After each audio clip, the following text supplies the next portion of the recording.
The plan was for B Squadron to be loaded into 2 C-130s on the Ascension Isles. We would then fly across the South Atlantic to the Rio Grande Air Base on Tierra del Fuego, crash in on the runway and destroy all the aircraft. We'd disable Exocet missiles, kill all the pilots in the officers' mess, and then abandon the Hercules C-130 aeroplanes. We would then have to escape and evade to the Chilean border on foot, 40 or 50 odd miles away. It would be the biggest operation the S.A.S had carried out since the Second World War, but it would be a suicide mission.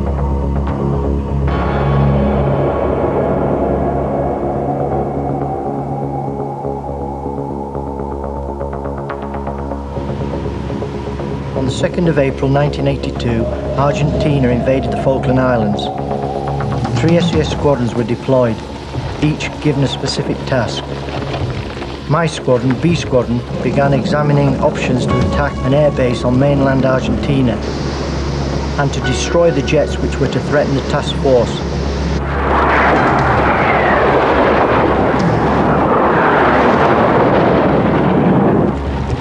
D Squadron were tasked to conduct classic S.A.S hit-and-run raids behind enemy lines on the Falklands. G Squadron were to form the reconnaissance team, gathering the intelligence urgently needed to help plan the recapture of the islands. In one of the most daring S.A.S operations of the war, 10 four-man patrols were covertly inserted onto the islands 3 full weeks before the British landings. They were on their own. The main British forces were still on the Ascension Isles, 3,500 miles away.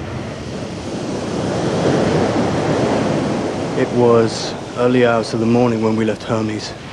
The journey was about 150 miles and my patrol were landed by helicopter 20 odd miles away from our observation post. It took us about 5 nights to reach it over difficult and very exposed terrain. We had to take everything we would need to survive behind enemy lines for at least a month, and each man was carrying about 130 pounds of kit. A lot of the weight was made up by weapons and bullets. If it all went wrong, we weren't going to carry all that weight over 20 miles just to surrender. We were worried about minefields, but there was just no time to check for them. Being lead scout, I just wouldn't have had any idea if I was walking into one until it was too late.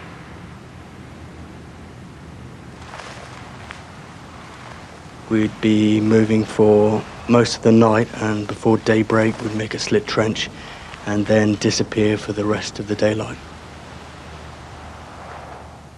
I remember once I was already in my sleeping bag, and usually when you're laying in a sleeping bag you're quite warm, but this sleeping bag was soaking wet.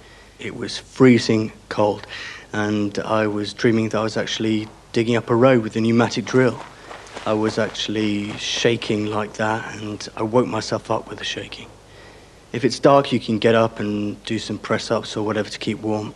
But in the daylight, you've just got to wiggle your toes, wiggle your hands, and so on. Just tense yourself up every now and again so that you can get the blood flowing through the veins. Our feet were in pretty shit state. Some of us had trench foot, and I still haven't regained all the feeling in my toes. We were positioned above the Argentinian garrison and airbase at Goose Green, which posed one of the biggest threats to the proposed British beachhead at San Carlos. We were tasked to establish how many troops there were and assess the strength of the defences. We were building up a picture for the troops that would actually be taking out Goose Green. In order to get into the best position, it was necessary for us to set up our observation post under the main flight route for the Picaras, Chinooks and Hueys all flying around.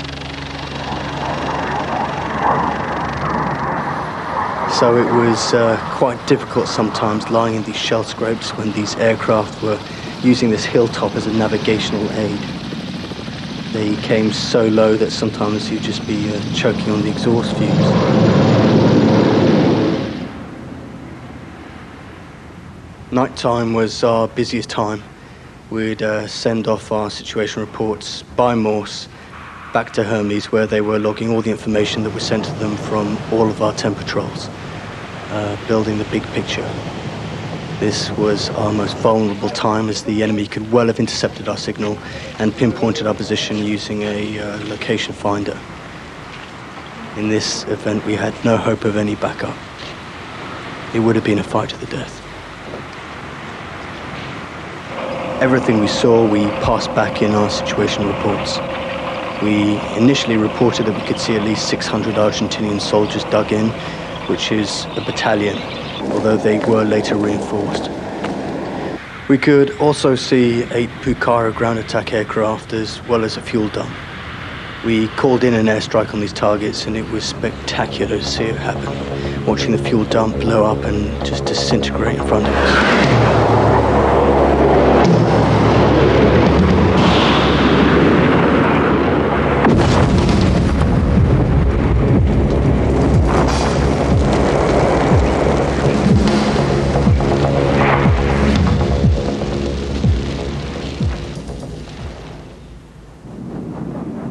There was one time at night when we heard this Argentinian helicopter really loaded down with men, flying from Port Stanley to reinforce Goose Green. It was flying so low and so slowly it would have been easy to shoot it out of the sky. But that would have risked giving away our position, and we couldn't take the risk. Our fight was with our eyes and ears. The patrol moved out several nights before Tupar arrived to attack Darwin and Goose Green. By this time, reinforcements had swelled the Argentinian garrison to 1,300 men. Outnumbered 3-1, Tupara recaptured the settlement against overwhelming odds in one of the most bitterly fought battles of the war.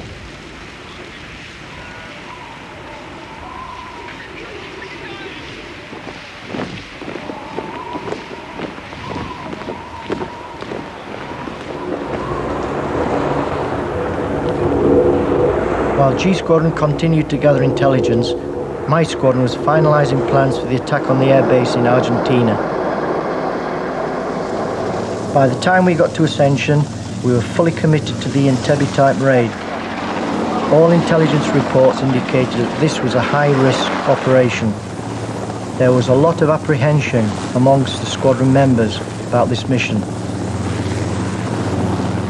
When you join a force like the S.A.S, you know that you'll be used as tactical troops, used for difficult jobs, be used for the best jobs, and that's what we get paid for. If you don't like it, you can leave any time you want. I believe the way the head shed looked at it, we would be sacrificed so that many more lives could be saved in the task force. Just one missile hitting Hermes would have put the whole Falklands operation in jeopardy. They believed if we knocked out the Super E's and the Exocets, we could save the 2 carriers from destruction. And the British Army at the end of the day would have achieved their aim, which was victory on the Falklands. Come H hour, Sergeant Major B Squadron got us all together. His words were, "It's a go. Get the gear, prime the grenades, charge the magazines, the trucks are outside, load up and we'll go to the C-130s. We climb onto the trucks, we sit there waiting. I could see the C-130s gearing up about 200 or 300 metres away. You're beginning to think about the battle ahead. You're beginning to have your reservations, you're beginning to weigh up the options. You hope that your weapon doesn't jam when you need it to be working 100%. You're trying to remember if you can fire the M202 properly. Will it work? Will it blast the jet? Will it do the business? All these things are running through your mind. You're waiting. This is the worst bit. You know it's going to all happen very shortly. And then suddenly the OC appears. A brief conversation in the lead truck. And then it ripples down through the trucks. Operation scrubbed. That's it, boys. You're off the truck. Your first thought, in fact, is disappointment. You're so hyped up and ready to go. You just want to do it. You want to get on with it. You want to do the job. And then you start to think, good old S.A.S. common sense has taken over. I finally realised that this would have been a suicide mission.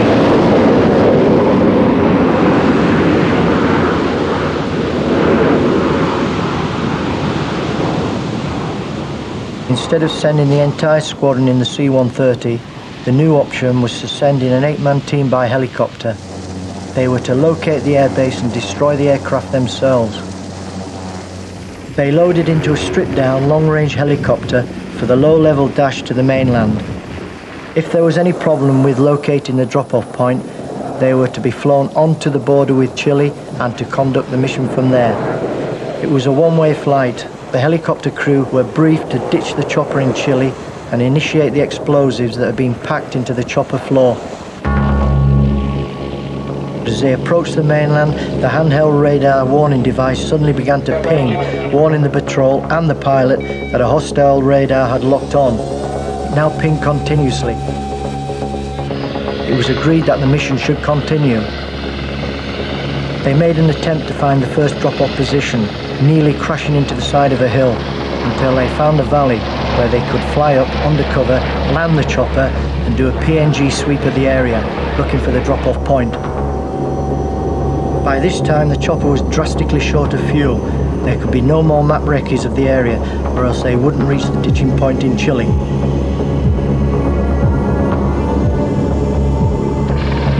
The border option was on. Drop off on the Chilean border. Do the job from there, get out quickly, hit and run. After drop off, no one knew exactly where they were.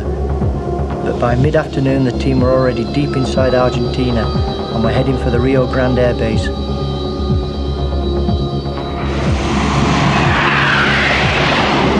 They sent their first radio message back to Hereford, informing base that they were in enemy territory. The Eagle has landed. But by now 2,000 Argentinian Marines were searching the countryside for them. The patrol was all for carrying on with the mission, despite the huge odds stacked against them. But it was decided by the headshed that the time scale and the distance involved precluded the hit-and-run operation. Therefore, the upstream in Hereford decided to abort the mission. The patrol now went into the recovery and extraction phase. Far from being lost and bewildered and wandering through the rugged Chilean countryside as at first thought, it now seems the British crew have been successfully spirited out of Chile. Sources talk of a top-secret operation which led to between 3 and 5 British crew from the Sea King flying out of Punta Arenas, probably on one of the daily commercial flights. Chilean investigators assure the crew deliberately destroyed the helicopter with an incendiary grenade. It seems the incident is so shrouded in secrecy that few people, except senior Chilean Air Force commanders, know the details. Close to San Carlos, the site of the intended British landings, lay Pebble Island. Following airstrikes against Port Stanley, Argentinian aircraft had been dispersed to the Pebble Island airstrip. These included Pucara ground attack aircraft, which could have devastated the British forces as they landed. The threat had to be removed, the aircraft had to be destroyed, and the job was handed over to D Squadron. Well, we had very sparse information, most of it supplied by overflights by fast jet. It was decided, therefore, to infiltrate a reconnaissance team by canoe, which is the way that it actually occurs. A small team was infiltrated onto the landmass adjacent and then paddled across onto Pebble Island, cached their boats and conducted a reconnaissance of the target. The team confirmed that there was settlement that was garrisoned by Argentinian forces, possibly up to 200 men, aircraft crews, maintenance crews, and 11 aircraft sitting on the airstrip uncamouflaged. So the assault team had explosives charges in standard charge form, and everybody carried their own personal weapons and as large a quantity as ammunition as they could carry. Well, we deployed from HMS Hermes, which had to come fairly close in so that the aircraft could be within range. We flew in very low level and were dropped off onto a predetermined helicopter landing site. We then moved off to conduct the assault.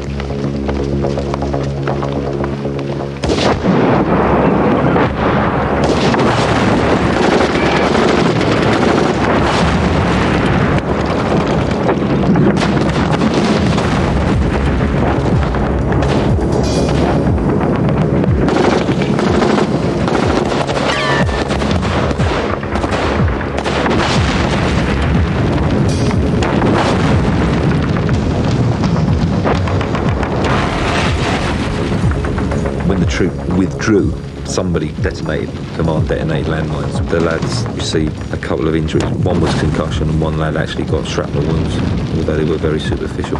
They were held back off the target and everybody made the rendezvous. And then we got out as quickly as possible. But I remember looking back and just seeing a sea of flame. You know, it was a great feeling, and we all knew that we'd done it without loss of life and with a very minor injury.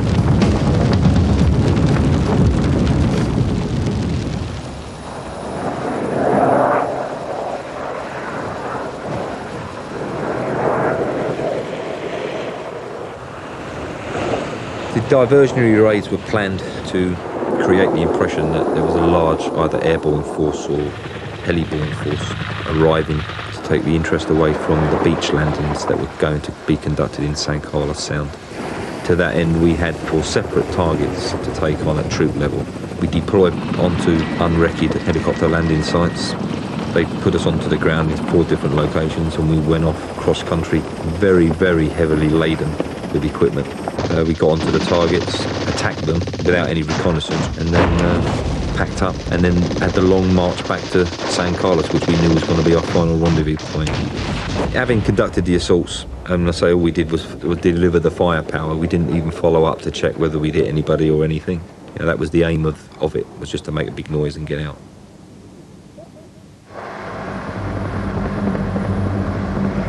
It was necessary for us to transfer from Hermes to the assault ships, and we deployed onto a HMS Intrepid, which was the marine carrier. And we do this by what they call cross-decking, which we got very good at. This means throwing everything on board an aircraft, getting on the aircraft, sitting on top of the kit, flying off to the next ship, unloading the aircraft, putting the stuff to bed as quickly as possible. It was like a helicopter ride. You know, you got on the helicopter, you transferred ship, you got off. You know, it was a habit. And then suddenly, literally the last lift of the squadron out was loaded with the remnants of mountain troop, squadron headquarters, and elements of G Squadron and attached personnel. Suddenly the red glow of the helicopter wasn't there anymore. That unfortunately, tragically, never made the ship and crashed into the sea. Some people actually watched it happen, which was fairly horrific. Luckily enough, though, several of the guys managed to survive that, and although the loss was horrendous, I don't believe since World War II we've ever had a loss like that in one go. And even more importantly, the hardest thing to come to terms was with that it was an accident. 20 very good men went to the bottom of the sea. The crash affected the whole regiment. Most of the lads who had assaulted the airstrip on Pebble Island went down in that chopper. There had been deaths before, but not like 20 guys all at once. It's usually 1 or 2 guys getting killed, but for 20 to be lost like that was just an unbelievable blow. No one was sure why the helicopter went down, but they think it hit an albatross. If they'd been killed in an ambush or something like that, okay, it's still a waste of life, but at least they would have died soldiering. It seemed a total waste for no apparent reason. They were good lads, and they'll never be forgotten. We were initially sent down from Ascension to the South Atlantic to reinforce D Squadron following the tragic helicopter crash. In order to get to the South Atlantic as quickly as possible, we had to parachute into the sea off the Falklands and rendezvous with HMS Andromeda. After many hours flying, we were given the orders, action stations, stand by. So we made our way to the tailgate. I was number 1 in the stick. Tailgate open, you clipped on. I could see HMS Andromeda below. Red on, green go. You launch yourself out into space and you get a severe buffeting by the slipstream of the aircraft. You plummet downwards, you can feel the jerk of the chute being deployed above you. Grab your lift webs to steer. You have to release your equipment, which is suspended by 2 hooks around your front. You're into the sea, the chute collapses down in front of you. You have to release the canopy, and now you've got to start treading water. You've got a diver's dry suit on you. You've got to hold your hands out of the water because your fingers are exposed to the cold. Also, your head's exposed to the cold. You tread water, and you hope you'll soon be picked up by the rigid radar. I could see the lights starting to come on HMS Andromeda, and I was drifting further away. I'd been in the water now about 25 minutes, I could feel the hands going numb, I could feel the extremities of the face going numb. I rose up onto the peak of the next wave, and luckily I could see the rigid raider heading towards me, which meant that within minutes I was lifted into the boat, transported at a fast rate of knots towards HM Andromeda.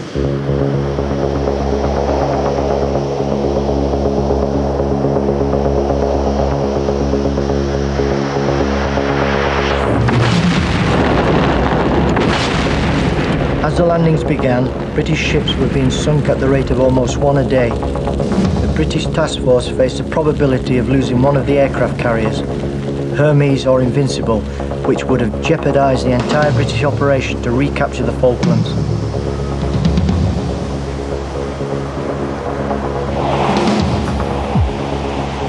On the 25th of May, two Argentinian Super E's approached the task force and fired two deadly Exocet missiles, sinking the Atlantic Conveyor, a ship loaded with vital supplies for the British forces.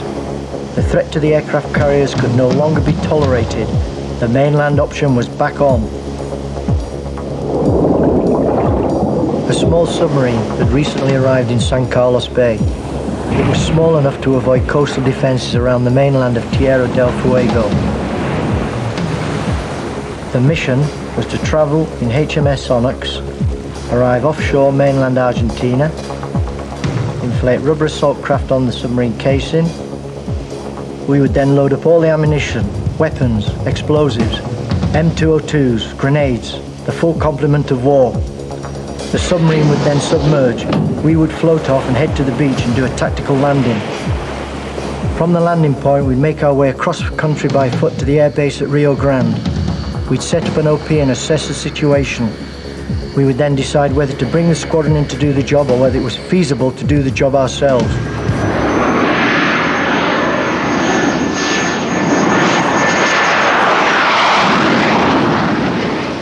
We loaded all our kit and equipment aboard the submarine, we submerged and headed towards Argentina. On the way, under cover of darkness, we practiced our float-off to perfection. We arrived undetected off the coast of Tierra del Fuego and sat on the ocean floor waiting for the green light. They always say, luck shines on the brave. If you've ever been in a big battle, like I have, certain things happen to get you off the hook, things that are unexplainable.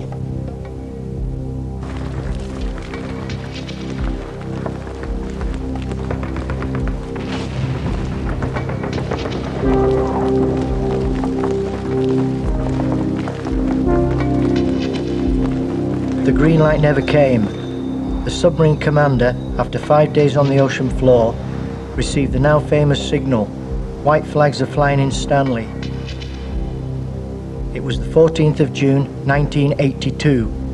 Victory.